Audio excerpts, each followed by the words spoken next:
India എന്ന് പറയുന്ന ഒരു രാജ്യം ബ്രിട്ടീഷ് വിരുദ്ധത കൊണ്ടുണ്ടായതാണ്.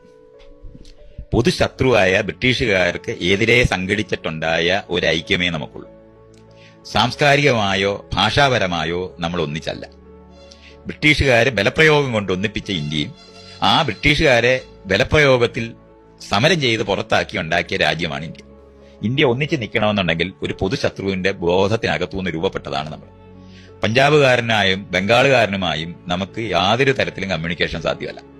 ഇങ്ങനെ നിൽക്കുന്ന ഒരു സ്ഥലത്തുള്ള ഐക്യത്തിന് പകരം ഏകമായ ഒരു ഇന്ത്യക്കകത്ത് ഒരു സംസ്കാരമുള്ളവരെ പോലെ പരസ്പരം പെരുമാറണമെന്ന് നിർബന്ധിക്കുമ്പോഴുണ്ടാകുന്ന ശ്വാസമുട്ടലുകളാണ് നമ്മൾ അനുഭവിച്ചുകൊണ്ടിരിക്കുന്നത്. സത്യസന്ധമായിട്ട് പറഞ്ഞാൽ യൂറോപ്യൻ യൂണിയൻ പോലെ ഒരു ഇന്ത്യൻ യൂണിയനാണ് നമ്മൾക്കുള്ളത്.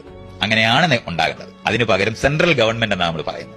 കേന്ദ്രം എന്ന് പറഞ്ഞാൽ സംസ്ഥാനങ്ങളുടെ മുകളിൽ ആധിപത്യം ഉള്ളതാണെന്നുള്ള നിലവാരത്തിലാണ് നമ്മൾ മനസ്സിലാക്കുന്നത്. അങ്ങനല്ല.